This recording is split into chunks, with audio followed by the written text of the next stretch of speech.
Assalamualaikum warahmatullahi wabarakatuh. Saya seorang pedagang, tolong berikan nasihat agar bisa mengikuti sahabat Rasul seperti Uthman bin Affan, Abdurrahman bin Auf, ... Baik, terima kasih. Baik. Ini yang bertanya nampaknya beruang ya. Boneka beruang. Alhamdulillah, beruang ya, orang yang ingin berdakwah lewat harta yang Allah titipkan. Caranya gampang. Caranya kalau ingin ikut Uthman, ikut Abdurrahman bin Auf, ikuti sirahnya. Keluarkan sirah Uthman itu seperti apa. Sekarang banyak buku-buku tentang Uthman, mengeluarkan dari sejarah, dari hadis dan sebagainya. Siapa itu Abdurrahman bin Auf? Hal pertama yang mereka berdua lakukan adalah mengamalkan nasihat Nabi terkait membangun hubungan baik dengan Allah. Jadi Uthman, Abdurrahman bin Auf itu dua-duanya sama-sama diajak Abu Bakar As-Siddiq, dan sama-sama termasuk golongan 40 orang yang masuk Islam pertama kali, masuk as-sabiqunal awwalun. Yang pertama dilatih oleh Nabi bukan teori bisnis, tapi membangun hubungan baik dengan Allah yang menguasai segalanya. Yang punya rezeki siapa? Teorinya kan begitu. Yang punya kemudahan solusi siapa? Allah. Pengentas kesulitan siapa? Allah. Sekarang Anda ingin mendapatkan limpahan rezeki, pengen bisnisnya lancar, nggak terjebak dengan kesulitan yang sulit diatasi, tapi jauh dari Allah, bagaimana itu bisa selesai? Karena itu kalau ada orang-orang yang jauh dari Allah dan dia mengandalkan kekuatan dirinya, kadang-kadang dibiarkan oleh Allah, ayo sampai kamu merasa mampu itu, sampai akhirnya lisan Anda berkata ya Allah, oh kan. Ya, karena itu apa yang terjadi? Yang mereka bangun adalah hubungan baik dengan Allah dulu. Perbaiki salat. Dicek di kitabnya At-Tibyan fi Adab Hamalatil Quran, Al-Imam An-Nawawi itu sampai merangkum kebiasaan Uthman bin Affan, Abdurrahman bin Auf, Tamim Ad-Dari.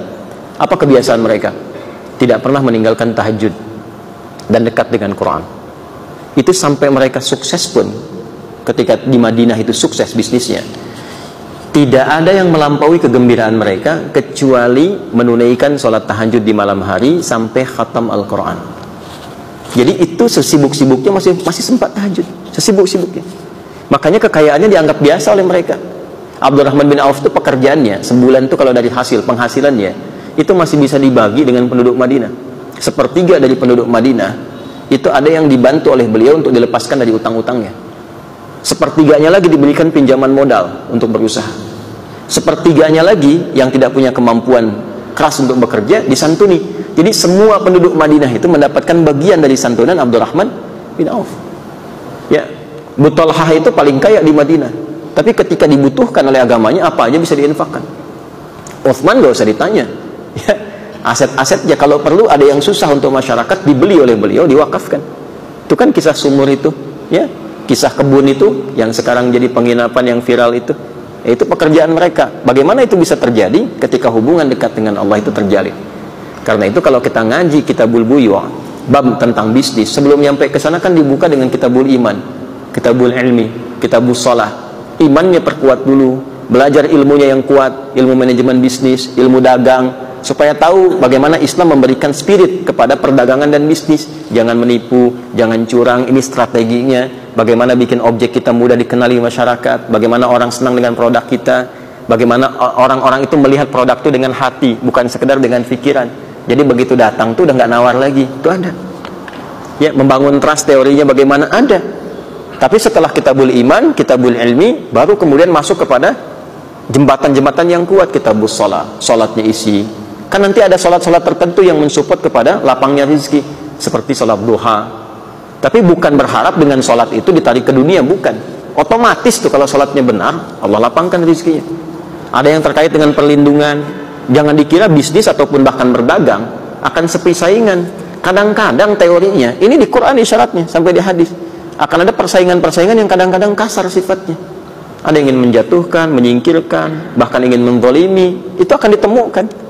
Ya, orang Yahudi itu kan dendamnya kepada Nabi saat di Madinah. Salah satunya karena faktor bisnis. Di ekonomi, Nabi membuat stabilitas harga supaya masyarakat mendapatkan keadilan sosial dalam konteks berekonomi, supaya stabil. Mereka bersikap monopoli tadinya. Sudah 600 tahun berhasil monopoli di sana, distabilkan lagi oleh Nabi, marah mereka. Ya, ketika marah itu merasa bisnisnya terganggu, padahal Nabi ingin menerapkan keadilan sosial pada masa itu. Maka dibuatlah kemudian makar-makar dan sebagainya, dibiayai orang-orang tertentu untuk menyakiti Nabi. Itu bisa terjadi. Nah, nanti ada teori-teorinya seperti apa supaya dilindungi.